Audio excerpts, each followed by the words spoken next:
Please subscribe Aviral Times for latest news update and press the bell icon to get all the latest video updates. America की दिग्गज दवा निर्माता Pfizer ने भारत में उसकी कोविड-19 vaccine को जल्द मंजूरी देने की मांग की है।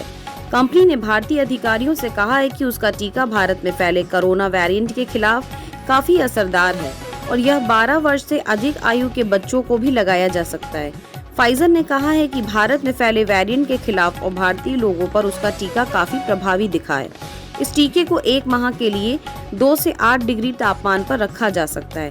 फाइजर जुलाई से अक्टूबर 2021 के बीच भारत को फाइजर वैक्सीन की 5 करोड़ खुराक देने के लिए तैयार है। कर्नाटक में ऐसी अटकलें तेज हो गई हैं कि मुख्यमंत्री बीएस येडियुरप्पा को बदलने के लिए सत्तारूढ़ भाजपा के भीतर कुछ कदम उठाए जा रहे हैं। कुछ मंत्री और विधायकों ने पहली बार इस तरह के कदम को खुले तौर पर स्वीकार किया ताकि कर्नाटक भाजपा के मजबूत नेता को हटाने को लेकर दबाव बनाए जा सके। हालांकि मुख्यमंत्री के करीबी माने जाने वाले कई विधायकों ने इस तरह के बदलाव की आवश्यकता पर सवाल उठाते हुए कहा कि 78 वर्षीय दिग्गज नेता अपना कार्यकाल पूरा करेंगे और 2 साल बाद अगले चुनाव के दौरान पार्टी का नेतृत्व भी करेंगे। खबरों के मुताबिक पर्यटन मंत्री सीपी योगेश्वर और भाजपा हुबली धारवाड़ पश्चिम के विधायक अरविंद बेडाल दिल्ली में डेरा डाले हुए हैं। अमेरिकी राष्ट्रपति जो बाइडेन ने खुफिया एजेंसी को कोविड-19 महामारी का जन्म स्थान तलाशने के लिए दोगुने प्रयास करने को कहा। उन्होंने कहा कि यह निष्कर्ष निकालने के अपर्याप्त साक्ष्य है कि क्या यह अभी किसी संक्रमित जानवर के मानवीय संपर्क से उभरा है या एक लैब दुर्घटना ने इस महामारी को जन्म दिया है। उन्होंने अमेरिकी राष्ट्रीय प्रयोगशाला और जांचकर्ताओं की मदद करने का निर्देश दिया और चीन से अंतर्राष्ट्रीय जांचों में सहयोग करने की अपील की। कोविड-19 की दूसरी लहर ने हजारों जानें लेने के साथ अर्थव्यवस्था पर भी गंभीर असर डाला है। प्रधानमंत्री नरेंद्र मोदी ने भी महामारी के गंभीर आर्थिक असर पर चिंता जताई। इसका अंदाजा इसी बात से लगा सकते हैं कि अप्रैल में ही अर्थव्यवस्था के 16 प्रमुख संकेतकों में से 9 लाल निशान के नीचे रहे। इन क्षेत्रों की विकास दर 5 साल के औसत से भी नीचे चली गई। AHSBC ग्लोबल रिसर्च के अर्थशास्त्रियों ने अपनी रिपोर्ट में बताया कि 16 में से महज 4 संकेत ही हरे निशान पर रहे और इनकी विकास दर 5 साल के औसत से कुछ ज़्यादा रही, जबकि 3 संकेतकों पे इनका कोई असर नहीं पड़ा। पेट्रोल, डीजल और खाने पीने के सामान महंगे होने के बाद फ्रिज, AC, वॉशिंग मशीन जैसे घरेलू उपकरणों की कीमत भी 15 जुलाई से बढ़ने वाली है।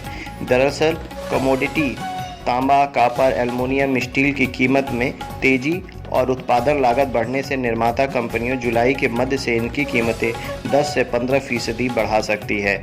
निर्माता कंपनियों का कहना है कि पूरी तरह तैयार वस्तुओं पर 20% आयात शुल्क की वजह से दूसरे देशों से तैयार उत्पाद खरीदना महंगा पड़ रहा है। ऐसे में बाजार में उत्पादों की कमी को पूरा करने के लिए दाम बढ़ाना ही एकमात्र विकल्प है। आने वाले वक्त में वैक्सीन सर्टिफिकेट आपके आधार और पासपोर्ट की तरह ही एक महत्वपूर्ण दस्तावेज साबित होने वाला है। आजकल वैक्सीन पासपोर्ट को लेकर खूब चर्चा हो रही है, यानी विदेश यात्रा पर जाने के लिए आपको इसकी सख्त आवश्यकता पड़ सकती है।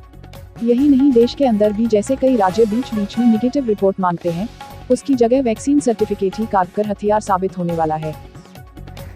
पश्चिम बंगाल, ओडिशा में यास तूफान ने काफ़ी तबाही मचाई। तूफान का असर इतना ज़्यादा था कि समुद्र में लहरें काफ़ी ऊंचे उठ रही थी, जिसके कारण कई इलाकों में पानी पहुंच गया और बाढ़ जैसे हालात हो गए। अब चक्रवात का असर बिहार, झारखंड में दिखने लगा है।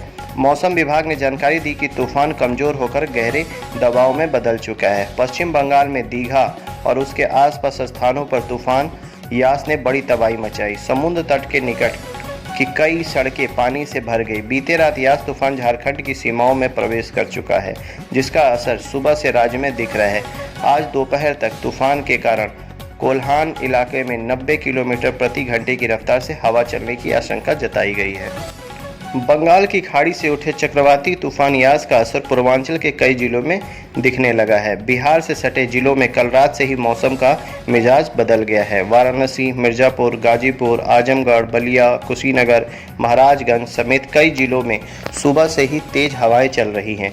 साथ ही रात से रुक रुक कर बारिश भी हो रही है। मौसम विभाग के मुताबिक पूर्वांचल के कई जिलों में आज और कल तेज आंधी के साथ भारी बारिश की चेतावनी जारी की गई। मौसम विभाग ने आशंका जताई है कि यास तूफान के कारण पश्चिम बंगाल के पूर्वी और पश्चिमी मिदनापुर जिलों में भारी बारिश और झाड़ग्राम, बाकुंडा, दक्षिण 24 परगना जिलों में अगले 24 घंटों में बहुत भारी बारिश हो सकती है। चक्रवाती तूफान यास देश की पूर्वी तटों से टकराने के बाद आगे की ओर बढ़ रहा है। तट से टकराने के साथ ही भारी बारिश देखने को मिली। तूफान के दौरान 145 किलोमीटर प्रति घंटे की रफ्तार से तूफानी हवाएं चल रही थी। तेज हवाओं के कारण कई मकान क्षतिग्रस्त हो गए, वहीं खेतों में पानी भर गया। यास तूफान के कारण जुड़ी घटनाओं में 4 लोगों की मौत हो गई।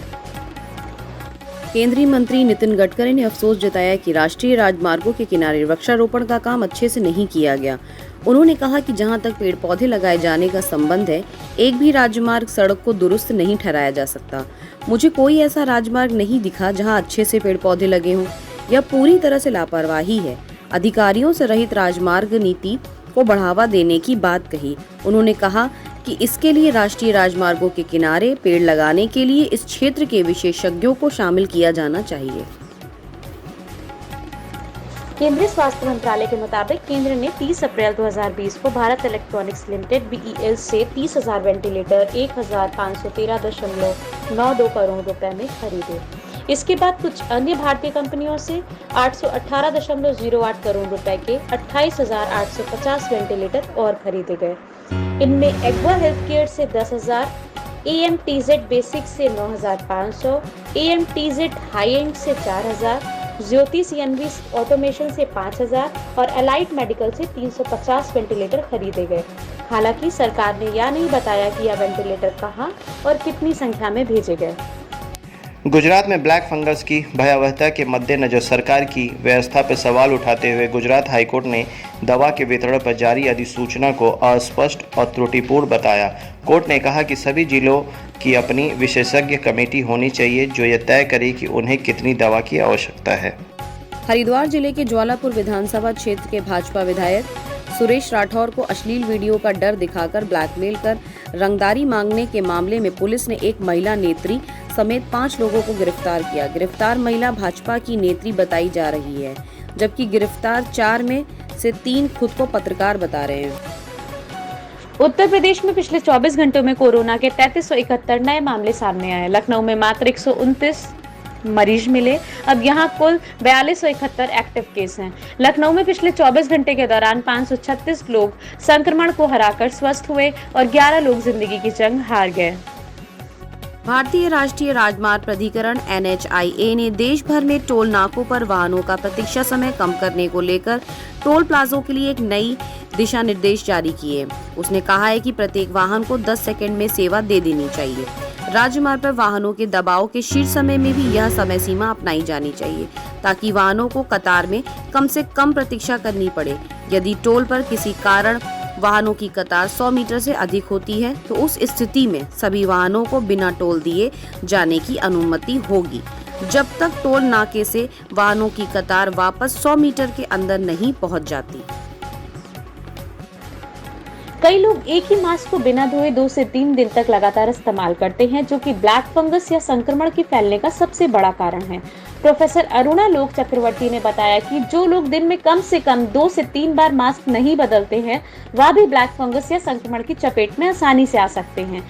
रेफ्रिजरेटर में जो खाने पीने की चीजें रखी जाती हैं, रेफ्रिजरेटर में गैस के जरिए इस खाने का ठंडा और खराब होने से बचाया जाता है, लेकिन रेफ्रिजरेटर में ज्यादा दिनों तक खाना रखने के बाद और उसे गर्म करके खाने के कारण भी ब्लैक फंगस की बीमारी हो सकती है।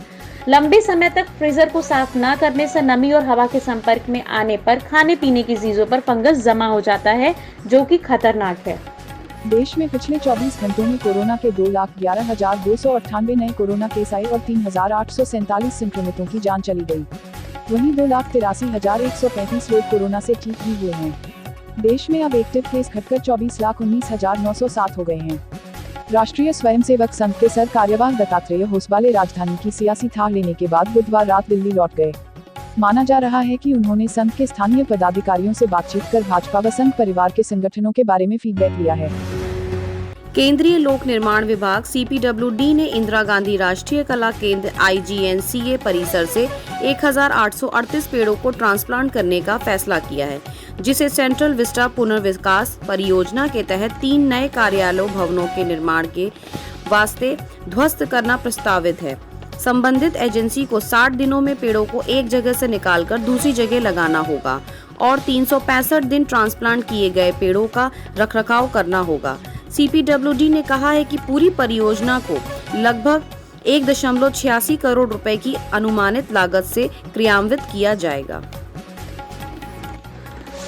इलाहाबाद हाईकोर्ट में हिंदू बनकर शादी करने वाली एक मुस्लिम लड़की की सुरक्षा की मांग करने वाली याचिका की सुनवाई में याची का कहना है कि वह जन्म से मुस्लिम है, लेकिन उसकी आस्था हिंदू धर्म में है और उसने हिंदू धर्म को अपना लिया है, जिसकी सूचना जिलाधिकारी को दी। साथ ही इसके बारे में अखबार में भी प्रकाशित कराया है। वह अपने पति के साथ रह रही है, लेकिन उसके पिता व परिवार वाले नाराज है और जान से मारने की धमकी दे रहे हैं। जस्टिस JJ मुनीर की एकल पीठ ने याचिका पर सुनवाई करते हुए याची के जीवन की सुरक्षा करने का आदेश दिया। कोर्ट ने कहा कि याची के पिता या परिवार वाले, उनके मित्र कोई भी इलेक्ट्रॉनिक संचार के माध्यम से या शारीरिक रूप से कोई क्षति न पहुंचा पाए। साथ ही स्थानीय पुलिस को उनके वैवाहिक जीवन में किसी प्रकार का हस्तक्षेप न करने का निर्देश दिया। नाइजीरिया में 160 यात्रियों को लेकर जा रही एक नाव नाइजर नदी में पलट गई। इस हादसे के बाद 140 लोग लापता हैं। सिर्फ 22 लोगों को पानी से निकाला गया है। बचाव दल ने एक बच्ची के शव को भी बरामद कर लिया है। बहुत से लोग मारे गए हैं और कोई भी उनकी संख्या का ठीक पता नहीं लगा सका है। न्यूयॉर्क में हूवर इंस्टीट्यूशन की ओर से आयोजित भारत रणनीतिक भागीदारी के लिए अवसर और चुनौतियां विषय पर संवाद सत्र का आयोजन किया गया। इस दौरान विदेश मंत्री S जयशंकर ने अमेरिका की राष्ट्रीय सुरक्षा सलाहकार जनरल HR मैकमास्टर के साथ बातचीत करते हुए कहा कि भारत आतंकवाद को बर्दाश्त नहीं कर सकता और न ही कूटनीति के रूप में इसे जायज बता सकता है। कोरोना वायरस की स्थिति पर विदेश मंत्री ने कहा कि दुनिया के एक हिस्से का टीकाकरण होना और एक हिस्से का नहीं होना किसी के लिए भी सुरक्षित नहीं होगा। उन्होंने कहा कि अगर बड़े देश हर चीज को नजरअंदाज कर अपने अपने राष्ट्रीय हितों पर ध्यान देंगे तो दुनिया में बड़ी समस्या पैदा होगी। एंटीगुआ के प्रधानमंत्री का बयान, अगले 48 घंटे में हो सकता है मेहुल चौकसी का भारत प्रत्यर्पण। डोमिनिका, एंटीगुआ और भारत लगातार एक दूसरे के संपर्क में है। Please subscribe Viral Times for latest news update and press the bell icon to get all the latest video updates.